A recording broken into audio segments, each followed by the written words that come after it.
Hello students, welcome back. I Sandeep Bagla, PGT Physics from Genius Little Flower Public School Pilibanga से आपका स्वागत करता हूं। आज अपन फिजिक्स का टॉपिक यूनिट एंड डायमेंशन का पार्ट 4 डिस्कस करने वाले हैं। लास्ट क्लास में हमने प्रीफिक्स के बारे में जाना था कि किस तरह से प्रीफिक्स का यूज़ करके माइक्रो, मिली या मेगा, किलो इनका यूज़ करके हम यूनिट्स को जो है मल्टीप्लायर की फॉर्म में यूज़ कर सकते हैं, या जो है जिनकी पावर्स जो हैं 1 से कम होती है उनमें प्रीफिक्स का यूज़ करके किस प्रकार से उनको यूज़ कर सकते हैं। आज क्लास में हम लोग जो है वो डायमेंशंस एंड डायमेंशनल फॉर्मूला के बारे में पढ़ेंगे। तो सबसे पहले सवाल हमारा दिमाग में आता है कि व्हाट इज डायमेंशंस। जैसा कि लास्ट 3 क्लासेस के अंदर मैंने आपको ये एक्सप्लेन किया था कि यूनिट्स की हमारे लाइफ में किस तरह से यूज़ है एंड यूनिट्स कितने टाइप की होती हैं, एंड यूनिट्स जो हैं यूनिट्स का यूज़ करके हम फॉर्मूला का यूज़ करके हम डायमेंशन एंड डायमेंशन फॉर्मूला कैसे क्रिएट कर सकते हैं हम आज की क्लास में डिस्कस करेंगे। लेकिन सबसे पहला सवाल कि what is dimension. What is dimension? तो dimensions are the power of physical quantities। इसमें मैं बता सकता हूँ कि dimensions of a physical quantity are the power to which the fundamental units are raised to obtain 1 unit of that quantities। ठीक है, किसी भी डायमेंशन क्या करता है, किसी भी यूनिट्स की पावर को राइज करने का काम करता है। डायमेंशन क्या करता है, किसी भी यूनिट की पावर को राइज करने का काम करता है। इन डायमेंशंस को हम डायमेंशनल फॉर्मूला की हेल्प से दिखा सकते हैं। लाइक दैट, अगर अपन किसी डायमेंशनल फॉर्मूला को एक जनरल फॉर्म में लिखें, dimensional formula in general form अगर मैं लिखना चाहूँ तो मैं फॉर एग्जांपल कोई क्वांटिटी है, फिजिकल क्वांटिटी Q, सपोज कीजिए कि कोई फिजिकल क्वांटिटी Q है। ठीक है, अभी हम इसको बाद में देखेंगे क्या है। Q फॉर एग्जांपल करंट हो सकता है, Q फॉर एग्जांपल टाइम हो सकता है, Q फॉर एग्जांपल वेलोसिटी हो सकता है, Q फॉर एग्जांपल एक्सेलरेशन हो सकता है, Q फॉर एग्जांपल वर्क हो सकता है, कुछ भी हो सकता है। तो हम मान लेते हैं कि कोई फिजिकल क्वांटिटी है Q, उसका हमें जो है डायमेंशंस निकालनी है और उसका डायमेंशनल फॉर्मूला निकालना है। तो मैंने आपको बताया कि ये क्या है, डायमेंशंस का मतलब क्या होता है कि ये पावर किसी भी यूनिट पे अपने क्या करेंगे, पावर राइज कर देंगे। तो किसी भी यूनिट के ऊपर जो पावर राइज की होती है वो पावर ही कहलाती है डायमेंशंस। फॉर एग्जांपल सिंपली बता रहा हूँ, डायमेंशनल फॉर्मूला का एक जनरल फॉर्मूला है Q = ma/L/b/Tc। अब ये जो है MKS यूनिट सिस्टम के अकॉर्डिंग, MKS में हम जानते हैं कि 3 यूनिट सिस्टम होते हैं, मास, लेंथ और टाइम। क्लियर है, मास, लेंथ और time. Here M is for mass, L is for length and T is for time, and power A is for power of mass। ठीक है, तो mass is a physical quantity, then the mass is a physical quantity, then A is the dimension of mass, B is the dimension of length and C is the dimension of time। So आपको यहाँ से clear हो गया कि A, B and C ये powers हैं और ये ही हैं डायमेंशंस ऑफ फिजिकल क्वांटिटीज। यही हैं डायमेंशंस ऑफ फिजिकल क्वांटिटीज। ये फॉर एग्जांपल अभी हमने 3 फिजिकल क्वांटिटीज को लेके क्या है कि डायमेंशन फॉर्मूला क्रिएट किया है। M फॉर मास के लिए किया है, L फॉर लेंथ के लिए किया है, T फॉर टाइम के लिए किया है। अब हमारे दिमाग में सवाल उठता है कि अगर जैसे कि सर आपने बताया था कि SI जो होती हैं, SI यूनिट सिस्टम होता है, लास्ट क्लास के अंदर बताया था कि उसमें तो 7 फिजिकल क्वांटिटी होती है। सर 7 फिजिकल क्वांटिटी हो रही है और अपन तो यहाँ 3 के बारे में डिस्कस कर रहे हैं। तो उस केस में भी हम 7 के साथ डील करेंगे। उसमें कैसे डील करेंगे वो मैं आपको एक्सप्लेन करता हूँ। जैसे मान लीजिए कि वहां पे 7 फिजिकल क्वांटिटी आई, इनको ऐसे ब्रैकेट में भी बंद करने का ऐसे प्रोसीजर होता है कि इसको ब्रैकेट में बंद कर लीजिएगा।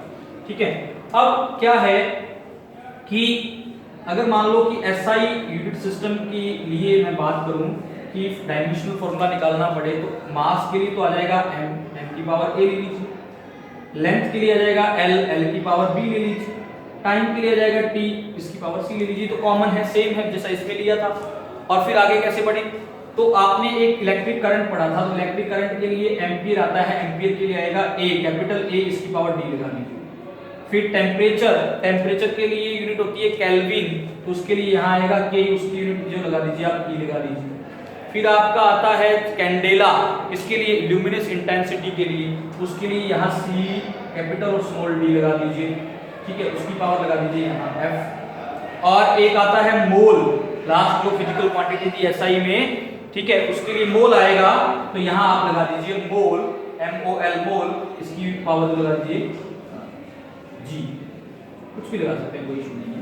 तो अगर 7 आ जाए, 7 के साथ एक फिजिकल क्वांटिटी में मिलने मुश्किल होते हैं, लेकिन एक्सपोज कर लीजिए कि आ ही जाए मान लो, तो हम उसको इस तरह से शो कर सकते हैं। अगर मान लो इनमें से कोई नहीं आएगा तो उसकी पावर 0 लगा देंगे, और वी नो दैट x की पावर 0 इक्वल टू 1 होता है, तो 0 लगा देंगे जैसे ही पावर, तो 1 हो जाएगा, तो उसको लिखने की कोई नीड नहीं, उसको लिखने की कोई नीड नहीं होगी। ये छोटी छोटी बातें क्लियर होगी ना अपनी। फिर मैं फिर से एक रिवाइज दे रहा हूँ, छोटा सा रिवाइज देता हूँ, फिर अपने डायमेंशनल फॉर्मूला को आगे बढ़ाएंगे, डायमेंशन एंड डायमेंशनल फॉर्मूला को आगे बढ़ाएंगे।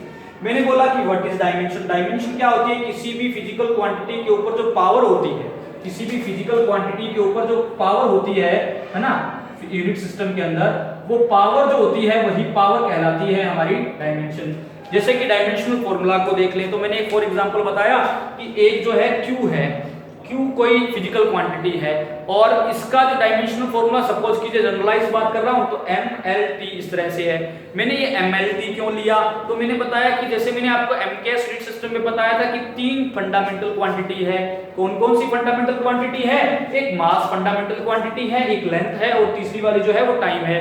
तो मास के ऊपर हमने पावर A लगा दिया, लेंथ के ऊपर पावर B लगा दिया, टाइम के ऊपर पावर C लगा दिया। तो ये A B C जो पावर्स हैं, ये ही है डायमेंशंस ऑफ फिजिकल क्वांटिटीज। ये 1 भी हो सकती हैं, 0 भी हो सकती हैं, 2 भी हो सकती हैं, 3 भी हो सकती है। डिपेंड करता है कि जो है dimensional formula, sorry physical quantity जो है उसका एक्चुअल फॉर्मूला क्या है।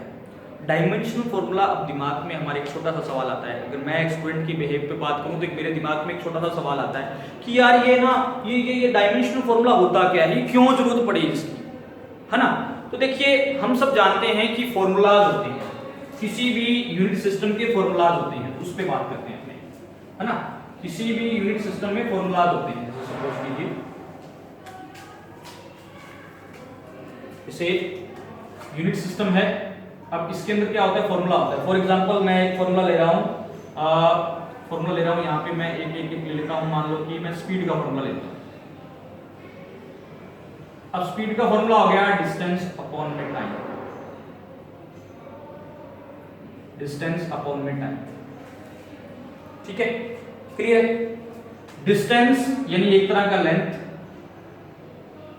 और टाइम के प्लेस पे टाइम आ गया।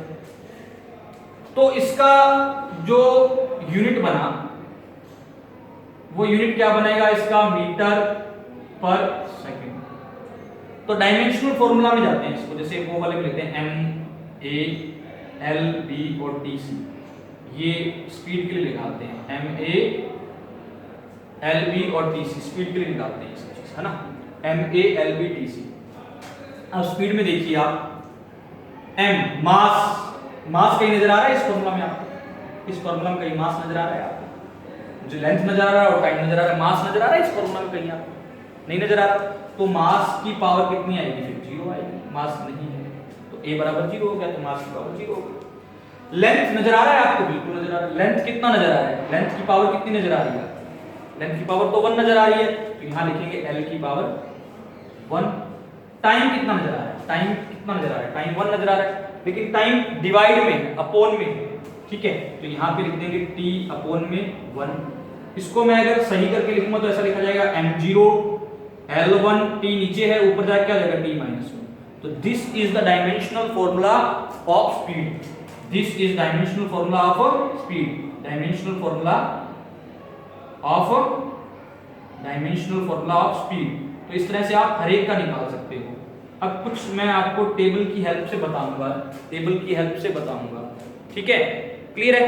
हाँ, एक सवाल बड़ा अच्छा बनता है कि बहुत सारी फिजिकल क्वांटिटी ऐसी हैं जिनके डायमेंशनल फॉर्मूला सेम होते हैं, बहुत सारी फिजिकल क्वांटिटी ऐसी है जिनके डायमेंशनल फॉर्मूला सेम होते हैं, और कुछ फिजिकल क्वांटिटी ऐसी भी हैं जिनके जो डायमेंशन लेस होती है, जिनकी डायमेंशन ही नहीं होगी, उनका डायमेंशनल फॉर्मूला ही नहीं होगा, कि यूनिट नहीं होगी, यूनिट लेस कोई भी क्वांटिटी होगी तो उसकी वो क्वांटिटी डायमेंशनल लेस भी होती है। जैसे कि अपन फॉर एग्जांपल लेते हैं तो एंगुलर डिस्प्लेसमेंट है, स्ट्रेन है, ठीक है, ये ऐसी क्वांटिटी है जो डायमेंशनल लेस यूनिट लेस होती हैं। ये धीरे धीरे अपन आगे पढ़ेंगे। हाँ, जैसे जो अपने एंगुलर डिस्प्लेसमेंट है इसकी यूनिट रेडियन होती है पर इसकी डायमेंशन नहीं होती है, इसकी यूनिट होती है, सॉरी इसकी यूनिट होती है लेकिन डायमेंशन नहीं होती है। लेकिन अगर स्ट्रेन की बात करें तो ये यूनिट लेस भी है और डायमेंशन लेस भी है, ठीक है। क्योंकि अपन ने याद करो तो एक पढ़ा था रेडियन और स्टे रेडियन, तो वो सप्लीमेंट्री जो थी वहां पे, तो रेडियन जो है वो एंगुलर डिस्प्लेसमेंट थीटा के लिए यूज हो जाती है, ठीक है। अब बात कर रहे हैं अपने टेबल की बात कर रहे हैं तो डायमेंशनल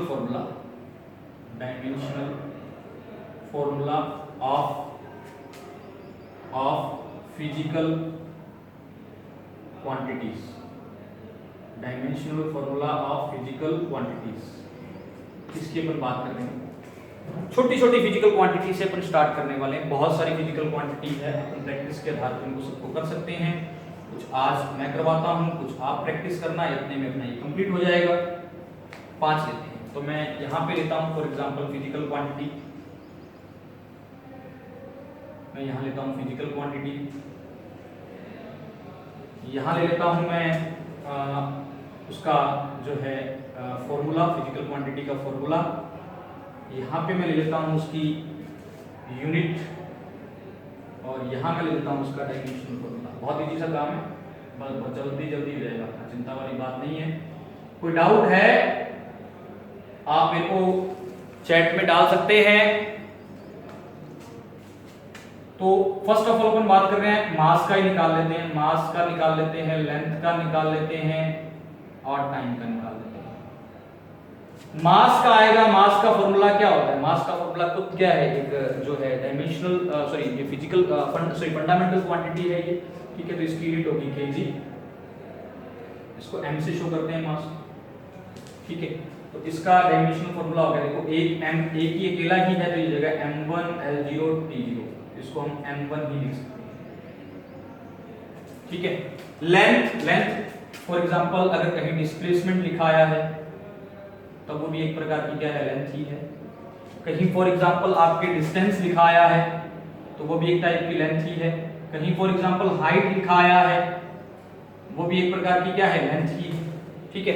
तो लेंथ के लिए आएगा आपका यहाँ पे L1, यानी इसका डायमेंशनल फॉर्मूला लेंथ में आ जाएगा L, ठीक है। ये m लिख दीजिए जाए आप यहाँ पे, और ये होता है क्या, इसकी यूनिट होती है मीटर, इसकी यूनिट मीटर होती है, और इसका डायमेंशनल फॉर्मूला हो जाएगा, क्योंकि ये फंडामेंटल क्वांटिटी है, ये किसी पे डिपेंड नहीं करती है, तो ये जाएगा m0 L1 t0। Same time के लिए भी ऐसा हो जाएगा, टाइम t, टाइम के लिए t लिख दोगे यहाँ पे, और टाइम की होती है यूनिट सेकंड होती है, तो किसी फॉर्मेट में देख लीजिए इसकी सेकंड रहती है, और ये हो जाएगा m0 L0 t1। तो टाइम की जो डायमेंशनल फॉर्मूला है वो अकेला t1 है, लेंथ का है अकेला L1 है, और मास का है अकेला जो है ये m1 है।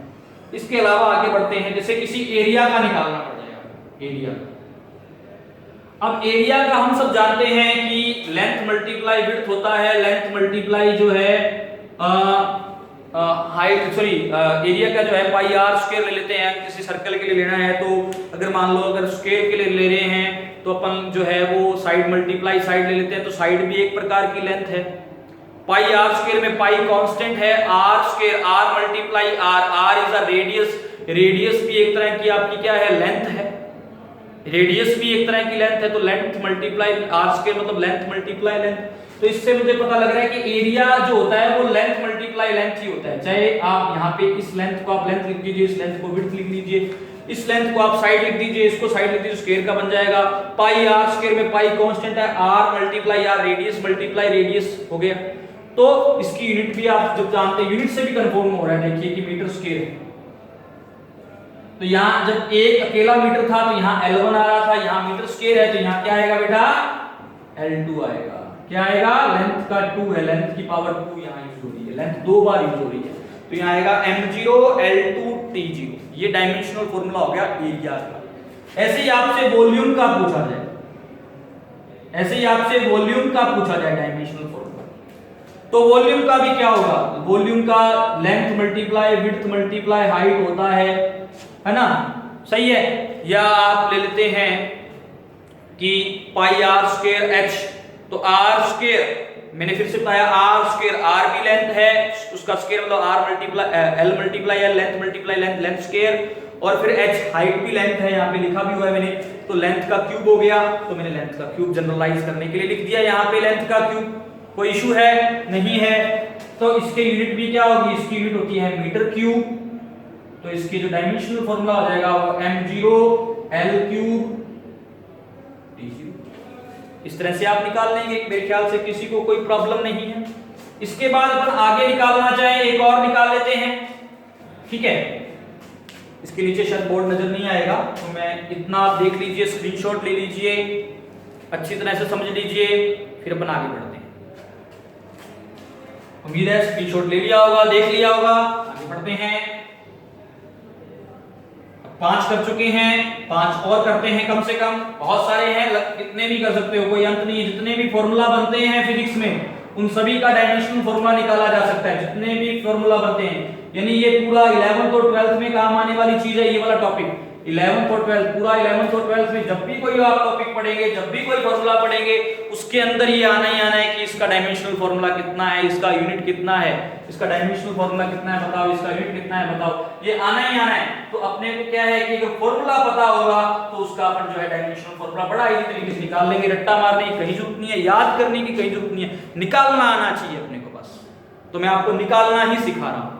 आप 5, 10, 20, 30 जितने भी आप तरीके हैं, जितने भी आपके फॉर्मूला है 5, 10, 20 से आप करके आप ट्राई कर सकते हो। इसके बाद आपको ये क्लियर हो जाएगा कि अगर मुझे फॉर्मूला आता है तो मुझे डायमेंशनल फॉर्मूला भी निकालना आ जाएगा, बिल्कुल आएगा, कोई दिक्कत वाली बात नहीं है, सबको आता है, याद करने की जरूरत नहीं है। अब नेक्स्ट अपन कर रहे हैं, ठीक है, नेक्स्ट करते हैं स्पीड। चाहे स्पीड आ जाए और चाहे वेलोसिटी आ जाए, दोनों का जो है डायमेंशनल फॉर्मूला सेम होता है, क्योंकि मैंने अभी लिखा था कि लेंथ जो है, डिस्प्लेसमेंट भी एक तरह का लेंथ है और डिस्टेंस भी एक तरह का लेंथ है, तो लेंथ डिवाइड बाय टाइम ही दोनों के लिए यूज होगा। अब length divide by time use होगा तो इट मींस क्या है कि फिर डायमेंशनल फॉर्मूला चाहे स्पीड का निकालो चाहे वेलोसिटी का निकालो वो सेम होगा।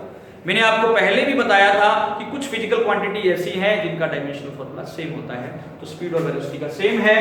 इसका फॉर्मूला क्या बनेगा, लेंथ अपॉन में टाइम। अब लेंथ की जगह आप डिस्प्लेसमेंट लिख देंगे तब ये वेलोसिटी बन जाएगा, लेंथ की जगह आप स्पीड लिख देंगे और सॉरी डिस्टेंस लिख देंगे तो ये स्पीड बन जाएगा।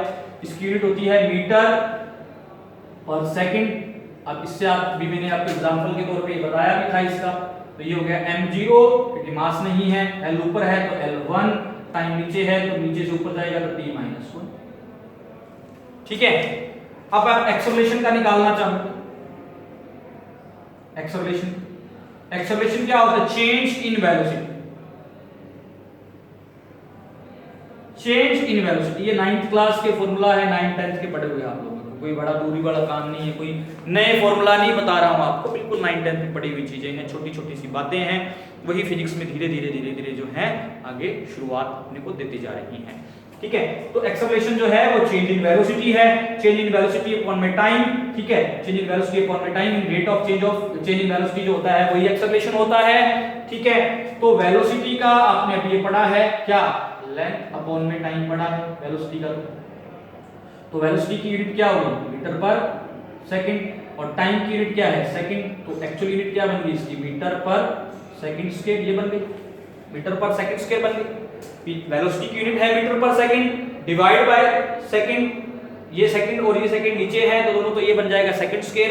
तो इसका डायमेंशनल फॉर्मूला हो गया, m मास तो है ही नहीं तो m0, लेंथ है l1 और टाइम t स्क्वायर है, सेकंड स्क्वायर नीचे है तो ये आ जाएगा t की पावर ऊपर जाके -1।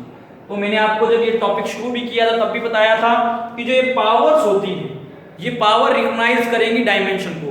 तो यहाँ पे अगर बोला जाए कि टाइम की डायमेंशन कितनी है तो यहाँ बोलोगे सर -2 है, ठीक है। लेंथ की कितनी है 1 है, तो ये डायमेंशन हुई। और ये कंप्लीट क्या है m0 L1 t - 2, this is the dimensional formula. ठीक है, अब आगे बात करते हैं फोर्स का। देखिए फोर्स के बारे में देखते हैं, तो फोर्स का फॉर्मूला होता है मास मल्टीप्लाई एक्सेलरेशन। अब देखिए कनेक्टिविटी मिलती जा रही है, एक्सेलरेशन का जस्ट आपने अभी पढ़ा और फोर्स के साथ उसको कनेक्ट करना है, मास मल्टीप्लाई एक्सेलरेशन। तो इसकी यूनिट क्या होती है, इसकी यूनिट वैसे तो होती है न्यूटन, मास फोर्स की यूनिट जो होती है ना वो होती है न्यूटन, लेकिन 1 न्यूटन किसके बराबर होता है, तो देखिए मास की यूनिट हुई केजी, एक्सेलरेशन की यूनिट ऊपर देखिए हमने मीटर पर सेकंड स्क्वायर। इस तरह से कन्वर्ट करो, जब आप यूनिट को इस तरह से फंडामेंटल वे में कन्वर्ट कर लेंगे, फंडामेंटल यूनिट्स में उसको ले जाएंगे, तब आपको डायमेंशनल फॉर्मूला लिखने में कोई प्रॉब्लम नहीं आएगी, डायमेंशनल फॉर्मूला लिखने में कोई प्रॉब्लम नहीं आएगी। ठीक है, तो यहाँ केजी के लिए क्या आ जाएगा, केजी मास है तो एक ही है, केजी की कोई पावर नजर नहीं आ रही तो m1, मीटर की कोई पावर नजर आ रही है, मीटर लेंथ के लिए तो यहाँ आ जाएगा L1, और टाइम जो नीचे आ गया तो ऊपर जाके क्या आ जाएगा t - 2। ठीक है, अब 9 नंबर बात कर लेते हैं, अगला लास्ट जो है एक और कर लेते हैं, ये बहुत है करने के पास, अपने पास जगह तो काम तो बहुत है, लेकिन आज की क्लास में अपन यहाँ तक करने वाले हैं। ठीक है, कल की क्लास में फिर आगे डिस्कस कर लेंगे। तो वर्क का होता है फोर्स मल्टीप्लाई डिस्प्लेसमेंट फॉर्मूला, ये फॉर्मूला तो पता ही होगा आपको, 9th 10th में सीखा हुआ है। अब फोर्स की यूनिट क्या है आपके सामने यहाँ पे देखिए, न्यूटन, वैसे तो वर्क की यूनिट होती है जूल, इसको फिर बेसिक में बदलिए तो ये होती है newton meter, newton multiply meter. अब न्यूटन का क्या है केजी मीटर पर सेकंड स्क्वायर, और मीटर मल्टीप्लाई में आप इस तरीके से भी देख सकते हो, या आप इस तरीके से देख सकते हो कि वर्क का निकालना है, वर्क है फोर्स मल्टीप्लाई डिस्प्लेसमेंट। फोर्स की तो यार दे रखी है, क्या ये दे रखी है m1 L1 t - 2 दे रखी है ना, फोर्स का डायमेंशनल फॉर्मूला दे रखा है, और डिस्प्लेसमेंट का मल्टीप्लाई में कर दो L1, तो ये आ जाएगा क्या m1 L2, L1 multiply L1, तो बेस सेम है तो पावर ऐड हो जाएंगी, तो ये हो जाएगा m1 L2 t - 2। Okay, clear हुआ आपके? इसके अलावा बहुत फॉर्मूला है, जैसे एनर्जी का है, डेंसिटी का है, ठीक है, आप मोमेंटम का फॉर्मूला निकाल सकते हैं, इंपल्स का निकाल सकते हैं, मैग्नेटिक फील्ड का निकाल सकते हैं, इलेक्ट्रिक फील्ड का, पोटेंशियल का, एक्सेट्रा एक्सेट्रा एक्सेट्रा, बहुत फॉर्मूला है। ठीक है, सारे फॉर्मूला हम एक साथ डिस्कस नहीं कर सकते, कल की क्लास में इसके आगे वाले फॉर्मूला डिस्कस करेंगे। ठीक है, एंड देन कुछ फॉर्मूला आपको मैं कल घर पे करने के लिए भी दूंगा, आप खुद प्रैक्टिस करके देखना, और देन अपन फिर उसके बाद करेंगे uses of dimension. Thank you very much. आज की क्लास में इतना ही, बाय बाय।